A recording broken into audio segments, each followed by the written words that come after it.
because there's really not a lot going on. It's just a still image, but I'm streaming about. All right.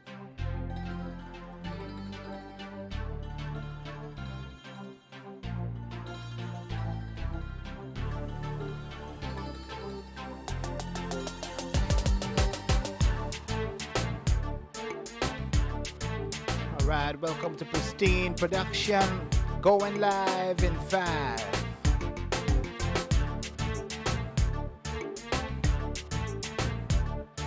So I want to shout out to all my subscribers and fans here.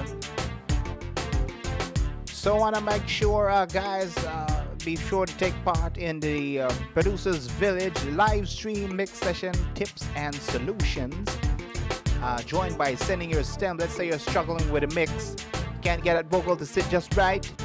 Send me that in the email. I'll do a live stream on it and show you how we can find a solution and make the mix better. Also, Subscribers Mix and Master Contest Volume 2 is underway. And send me your best mix song. And when we hit 300 subscribers, we'll be naming the first prize winners, which we'll be getting Waves Complete 2019 Complete Bundle Blow Your Mind and the Akai Drum Kit Contact Library and Contact Player 6. So hit me up, guys. Also, be sure to check out my video, Carrie's presets on the Hit Machine, the Quark Triton VST, just released a couple days ago. But today, we will be talking about adding power and punch to your drums, right? So be sure to tune in, guys. And we're going to be starting in a few. This track is from Sean Paul and Cecile. Red Light Rhythm. I built this rhythm here. And I'm going to show how you can do it a power and punch. This is my version.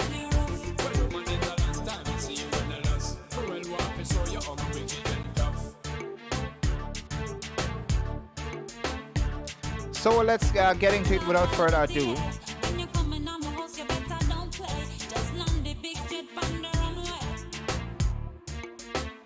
And this is what I call the red light dance hall rhythm.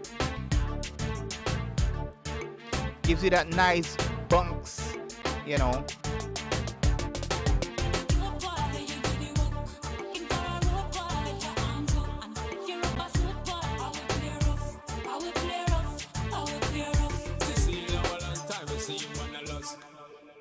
All right, so there you go. Cecile and Sean Paul on my red light rhythm. This is my version based off an old original one. So let's jump right into it, guys. So remember, if you haven't subscribed already, subscribe to my YouTube page, Pristine Production, bringing you nothing but the best. This is where you get to see action like a Beyonce session get mixed. For teaching purposes only, have sessions like Chris Usher. I have Katy Perry and Snoop Dogg, Michael Jackson, Janet Jackson, a lot of artists on my page. Yeah, so let's get into it. So adding power and punch through your drum. So I'm going to get right into it. Let's go right here. Now, when you're dealing with the drums, when you're mixing and all that stuff, what you want to do is make sure you pick the best sample, something that already has some knock into it. For example, I have this kick drum right here. It's the MPC 2000 XL, by the way, which you're gonna be winning. Who has the best song? Already gotten some entries already. So this is the library, the Akai Professional Library for Contact. So I have this kick drum here, right? So I have the SSL channel on it, and what I normally do when it comes to the drums, all elements of the drum, kick drum, snare, hi-hats, toms, all of that is coming out of a drum bus, which I have here, so I can isolate just the drums. I can play all just the drums. So let me play. Let me bring back the rhythm here. I can play just the drums here. And this is all my drum kits here. And the reason why I use most of the Akai machine samples is because they already sound good and have a knock into it. I mean, I can get away with some good, decent sounding drums, even if I got some old sample. But why use old stuff and spend so many hours trying to perfect the kick, adding other samples when you can get a nice knock sample and build from that, right? So let's start off with the kick drum here. So I have the kick drum here, and I'm gonna play the raw kick here without the process. Let me go to my drum bus here and turn off the SSL channel as well. And the reason why I use the SSL channel, guys, man, this thing kicks butt. This is what Crystal RG uses, what all of these big engineers use, the SSL. It has a flavor to it. You can get away with some serious high and low frequencies on it and still sounding natural, coming from the analog sound, rather than using a clean EQ. So let's isolate the kick. So this is what I had there. You might say, wait, well, the drum song already sung punchy. Yes, but we got to improvise and get some more knock out of it, right? So I'm going to turn off my sends as well, because I want to focus on the kick drum, the drum today, to get that punch sound. So I'm hearing the sound here, but I'm also hearing that the drums needs a little bit more definition, a little more clarity. So I pull up the SSL here, and first thing I did is I wanted to make sure I'm gonna make room for the bass, because I have two bass here actually. Let's find it. One momento, guys. There it is.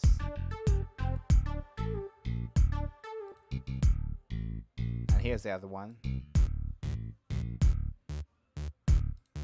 So want to make room for the bass guitar. That's you want to make sure the kicks is tight. So what contribute to punchiness is make sure you got the kick under control. So I roll off about 40 kilohertz. You might say, Ray, that's too much. Maybe you were rolling off a whole of 40. You're gonna take a bit of lower end. Let's listen to that and see if you're right. So I'm gonna turn on the SSL here. So what I'm doing, I'm boosting about 10 dB at 3.50, about 3K. Why I'm doing that? I'm giving the kick a little bit knock, and I'm taking off a little bit at 8K because I didn't need that. I just wanted the knock from a 3K, and I'm knocking out a little bit of 93 and rolling off a little bit 40. So let's see how that sounds. So I'm gonna play the kick drum.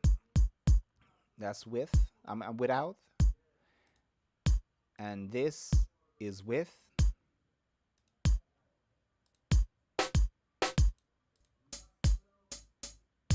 Listen to that knock, which is coming from the 3K frequency here. Let me bring up the SSL channel here once more.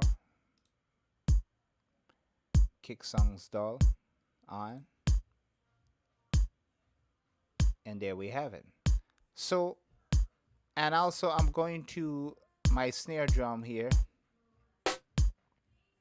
Let me get a little bit of a bass going here so things don't get boring. So here we are on the snare drum. And for the snare drum, I rolled off. I didn't need anything underneath 100, so I rolled that off on the snare drum on the SSL channel once again. And that's about it. I'm adding a slight little bit of flavor on the SSL because I wanted to retain the natural sounding of the snare. And I have a clean EQ, which I'm taking a little bit of resonance here.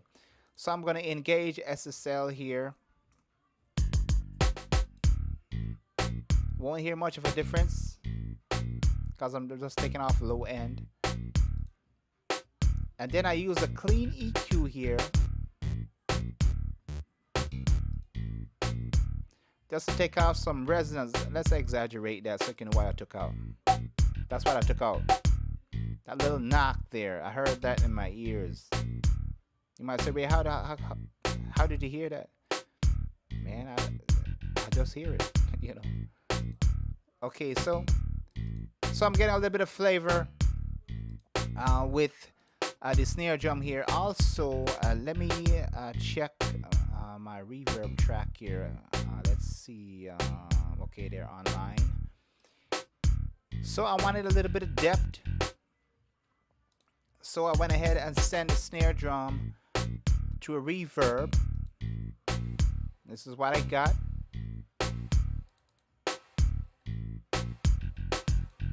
A little bit of space, right? It goes great with a vocal.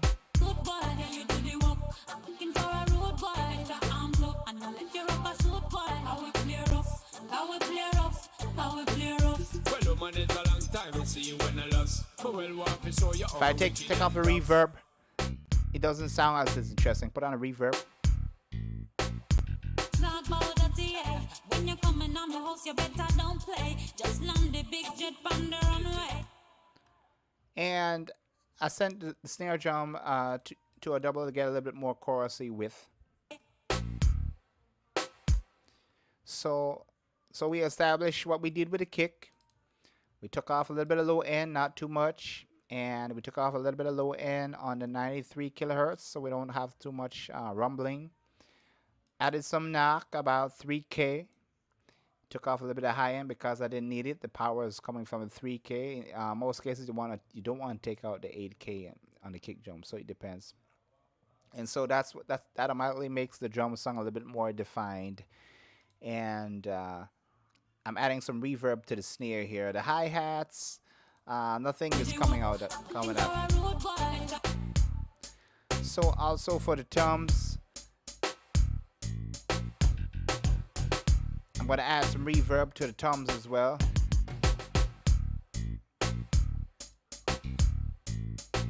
Let's see what else we got cooking here. Let's see.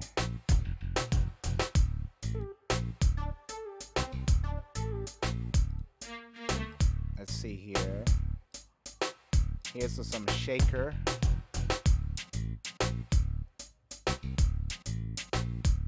I don't know if you can hear that. A little shaker thing. Add a little bit more of the doubler so you can get a little bit more clarity on it.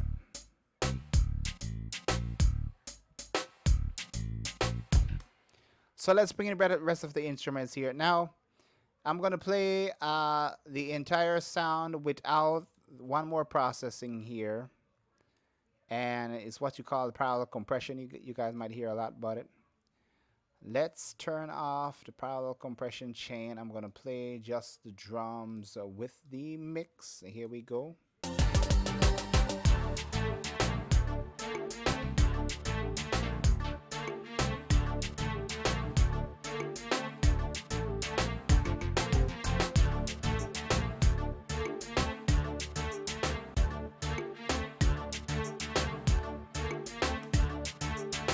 Now, I'm going to turn on my chain. You feel that? Off,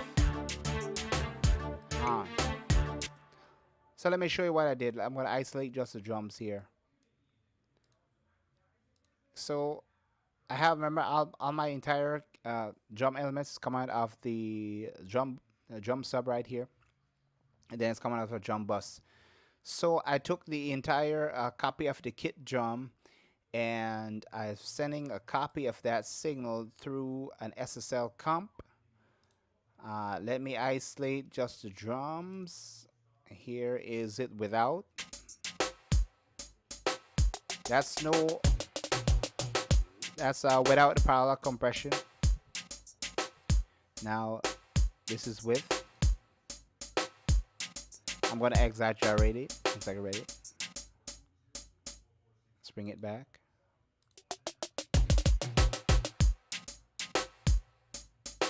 Off. On. Let me bring in the bass guitar.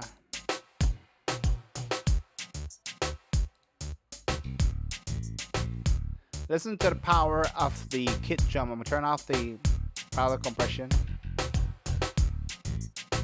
Doesn't sound as full, but when I turn on the parallel compression, and another trick that you can do, you can take an EQ. I'm gonna use the SSL EQ, and on the parallel chain, I'm gonna pick something like maybe about 50, and I'm gonna boost that. I'm gonna turn on analog mode, and if I want, I can add a bit more excitement to it as well on the parallel chain. So let's bring the track back here. Parallel off, parallel on. So you can hear more bite, more fullness. Even with cranking about 10 dB, I'm still feeling the power of the kick drum. We're gonna back off a little bit, maybe about 7. Now that combined signal here, coming out of one more auxiliary track, which is the combined drum kit with the parallel compression, I'm adding another instance of the SSL here, and I'm rolling off a little bit of 30 this time, and adding a slight bit of compression with some color, and here we go. Just to tighten the overall sound.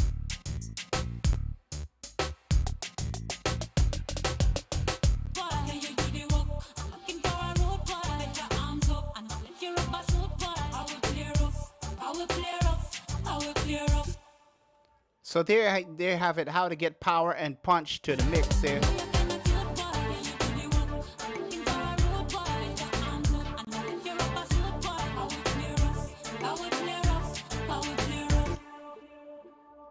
And your rhythm is ready. You're ready to send that to whichever artist, and they're going to say, man, it's ready for me to write some songs on it. So that's how you put power and punch to the drums. Don't be afraid to parallel compress your drum kits. Add a little bit, add a lot of compression up to about negative 16 dB. Just squash the whole thing and blend that. Now mix right back in, and you'll get a lot of power under the hood. You know, so I wanted to share that with you guys. So, but like I said earlier, guys, support Producers Village and mix session tips and solutions, and make sure like I was saying earlier before, if you're finding yourself struggling with your mix, maybe your vocal or your guitar is not blending well, send it to me and I'll do a show on it.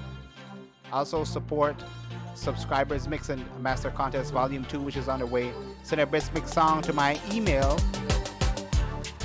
and when we hit 300 subscribers, I'm going to name the first prize winner getting the Waves Complete. Second prize winner is getting your Kai Complete.